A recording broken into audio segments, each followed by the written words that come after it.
جڑا ذکر مصطفیٰ کر چو حضرات جی وقار مختلف قسم کے عقائد اس ٹائم پر قوم پہ مسلط ہیں۔ قوم کچھ فرقوں کی وجہ سے پریشان، اوپر سے یہ سوشل میڈیا، تیسرے نمبر پہ متعصبین، ان کا شکار ہے یہ قوم۔ اور یقین جانے اگر آپ کہیں میں سر پہ قرآن رکھ کے کہوں جو جماعت جنت میں لے کر جائے گی اس کا نام اہل سنت و جماعت۔ دیکھیں نا جناب، ہم اپنے آقا کو زندہ سمجھتے ہیں۔ بولو کیا سمجھتے ہیں؟ زندہ سمجھتے ہیں، زندہ مانتے ہیں بھی زندہ۔ دیکھو نا جناب، لوگ کہتے ہیں وہ تو مر گئے، نعوذ باللہ من ذالک، مٹی میں مل گئے۔ آپ جو میلاد مناتے ہیں تو پھر غم بھی منائیں کہ آقا کا وصال ربیع الاول شریف میں ہوا ہے۔ میرے پیارے نوجوانوں، مسلک کے سرمایہ، یہ ہمارے اہل سنت کے غیور نوجوان توجہ فرمائیں۔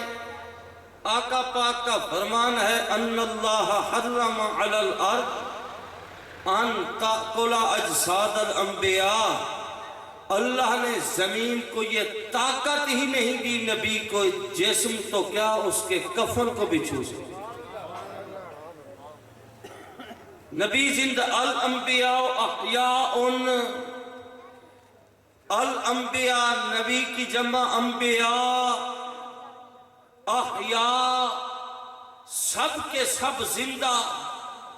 توجہ سے فرمائے نا، آقا پاک جو دنیا میں آئے پھر جو تشریف لے گئے ان کو لوگ موت کہتے ہیں، جس طرح ہماری موت ہے۔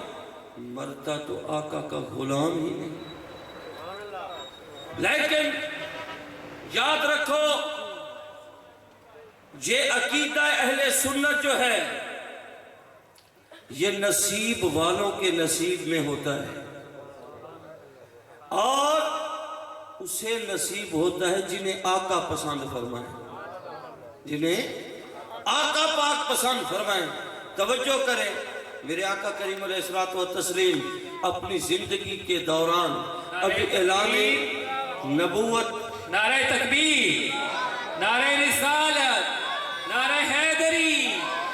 حضرات محترم، ہماری خوش نصیبی کہ ہمارے درمیان ایک اور سید زادے تشریف لے آئے ہیں۔ الحمدللہ اس محفل کی رونق کو دوبالا کیا میرے استاد محترم، فخر پاکستان، فخر بہاولپور، شہنشاہ نقابت الحاج سید عزیز شاہ صاحب سعیدی بہاولپور تشریف لے آئے۔ آپ انشاءاللہ اس پروگرام آگے چلان کے آپ لوگ خوش آمدید آخری ہیں۔ شاہ صاحب کا خطاب سماعت فرماؤ، تشریف رکھو۔ ماشاءاللہ، بیٹھ جائیں، توجہ کریں۔ میں عرض کر رہا تھا کہ نصیب والوں کے نصیب میں یہ عقیدہ ہوتا ہے۔ میرے آقا کریم نے ابھی اعلان نبوت نہیں فرمایا تھا، میرے آقا ایک دن باہر جلوہ گر ہوئے، دیکھا کہ ایک سادہ سا آدمی اپنے جانوروں کو لے کر جا رہا ہے اور پڑھتا جا رہا ہے لا الہ الا اللہ محمد رسول اللہ۔ میرے آقا نے اسے دیکھا، آپ نے تعجب فرمایا کہ ابھی تو میں نے اعلان نبوت نہیں کیا، اس کو کلمہ کس نے پڑھایا؟ میرے آقا نے اسے روکا، فرمایا اے لا الہ الا اللہ محمد رسول اللہ پڑھنے والے، مجھے یہ بتا کہ تجھے یہ کلمہ کس نے پڑھایا؟ کہنے لگا کسی نے نہیں۔ تو آپ نے فرمایا تم نے پھر کیسے یہ لا الہ الا اللہ پڑھا؟ کہنے لگا ایک دن یہ میرا 100-150 جانوروں کا یہ لشکر ہے، تو میں یہ سوچ رہا تھا یہ 100-150 جانور اکٹھے اتحاد کر کے میرے ایک کے علاوہ نہ اپنے آپ کو بچا سکتے ہیں